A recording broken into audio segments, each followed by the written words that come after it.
আসসালামু আলাইকুম ওয়া রাহমাতুল্লাহ। প্রিয় দর্শক, মাথায় হাত রেখে ইয়া ওয়াহ্হাবু পড়লে কি হয়? হ্যাঁ প্রিয় দর্শক, আল্লাহ পাক রব্বুল আলামিনের একটি সিফাতি নাম হচ্ছে ওয়াহ্হাব। সেই ওয়াহ্হাব নামটি যদি মাথায় হাত রেখে 100 বার পড়া হয় তাহলে কি হয়, কি উপকার হয়, সেটা আজকে আপনাদের সাথে শেয়ার করব।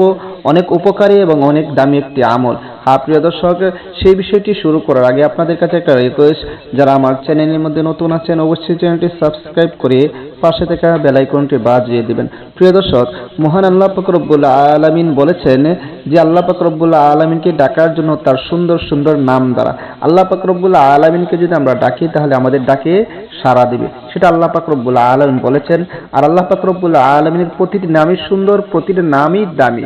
তবে এক একটা আমলের সময় এক একটার একটু গুরুত্বটা বেশি হয়ে থাকে। তো আজকে যেটা বলবো যে ওয়াহ্হাব, আল্লাহ পাক রব্বুল আলামিনের সিফাতে নাম ওয়াহ্হাব, সেই বিষয় নিয়ে আজকে আপনাদের সাথে আলোচনা করব। প্রিয় দর্শক, সেই বিষয়টি আমল করার আগে আপনাকে যে কাজটি করতে হবে সেটা হচ্ছে আপনাকে ওযু করে নিতে হবে, পবিত্র হয়ে নিতে হবে। আরেকটা বিষয়, এই আমলটি আপনি দুইটি স্থানে করতে পারবেন, মসজিদেও করতে পারবেন, ঘরেও করতে পারবেন। কখন করবেন? গভীর রজনীর মধ্যে, গভীর রাতে আপনি ঘরের মধ্যে বা মসজিদের মধ্যে, অনেক হয়তো মসজিদে গভীর রাত্রে যাওয়াটা অনেক ভয় হয় বা সে যাইতে পারবে না, এই অবস্থার মধ্যে ঘরের মধ্যে করে নিলেই হবে। তো কিভাবে করবেন? ওযু করে গভীর রজনীর মধ্যে দাঁড়িয়ে যাবেন, 2 রাকাত নফল নামাজ আদায় করবেন। নফল নামাজ আদায় করে এরপরে 3 বার ইস্তিগফার পড়বেন, 3 বার দুরূদ শরীফ পড়বেন। আস্তাগফিরুল্লাহ রাব্বি মিন কুল্লি যামবি ওয়া আতুবু ইলাইহি লা হাওলা ওয়ালা কুওয়াতা ইল্লা বিল্লাহি আলিয়্যিল আযীম। আস্তাগফিরুল্লাহ রাব্বি মিন কুল্লি যামবি ওয়া আতুবু ইলাইহি লা হাওলা ওয়ালা কুওয়াতা ইল্লা বিল্লাহি আলিয়্যিল আযীম। আস্তাগফিরুল্লাহ রাব্বি মিন কুল্লি যামবি ওয়া আতুবু ইলাইহি লা হাওলা ওয়ালা কুওয়াতা ইল্লা বিল্লাহি আলিয়্যিল আযীম।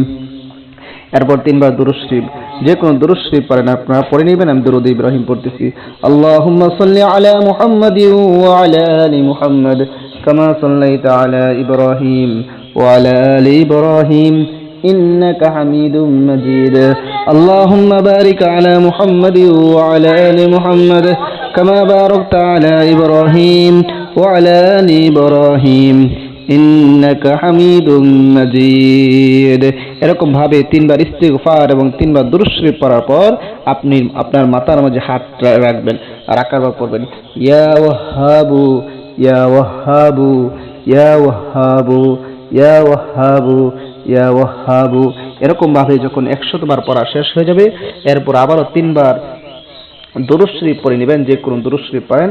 যেমন আমি এখন ছোট দুরূদ শরীফ পড়তেছি, সাল্লাল্লাহু আলাইহি ওয়াসাল্লাম সাল্লাল্লাহু আলাইহি ওয়াসাল্লাম সাল্লাল্লাহু আলাইহি ওয়াসাল্লাম। প্রিয় দর্শক, আপনার আমল করা শেষ, তবে আপনি আমলটি অবশ্যই সহিহ শুদ্ধভাবে করতে হবে এবং প্রতিটা হরফের স্থানে সঠিক শুদ্ধভাবে উচ্চারণ করতে হবে। ওয়াহ্হাব, আল্লাহ পাক রব্বুল আলামিন যে সিফাতির নামটা আছে ওয়াহ্হাব, সেখানে সঠিকভাবে উচ্চারণ করতে হবে, তাহলে ইনশাআল্লাহ এটা কার্যকর হবে। প্রিয় দর্শক, যখন আপনি এই আমলটা শেষ করে ফেললেন, এখন আমরা জানবো যে গভীর রজনীর মধ্যে মাথার মাঝে হাত রেখে যদি ইয়া ওয়াহ্হাবু 100 বার পড়া হয় তাহলে কি লাভ হবে, কি হবে, সেটা এখন জানবো। এই আমলটি যদি করতে পারে গভীর রজনীর মধ্যে মাথায় হাত রেখে, তাহলে আল্লাহ পাক রব্বুল আলামিন তার মনের আশা পূরণ করে দিবে। সে যা চাইবে আল্লাহ পাক রব্বুল আলামিন তাকে তাই দান করবে ইনশাআল্লাহ। যদি সঠিকভাবে আল্লাহ পাক রব্বুল আলামিনের কাছে চাইতে পারি এবং সহিহ শুদ্ধভাবে যদি আমরা এই আমলটি করতে পারি, তাহলে আমরা এই আমলের যে ফলাফল সেটা ইনশাআল্লাহ আমরা পাবো। আর যদি সহিহ শুদ্ধভাবে না করতে পারি তাহলে হয়তো আমাদের এই ফলাফল নাও পাইতে পারে। এই জন্য আগেই বলেছি, সহিহ শুদ্ধভাবে এবং নিয়ম মেনে সঠিকভাবে করার চেষ্টা করবেন। আল্লাহ পাক রব্বুল আলামিন আমাদের সবাইকে এই আমলটি সঠিক সুন্দরভাবে করার মতো তৌফিক দান করি।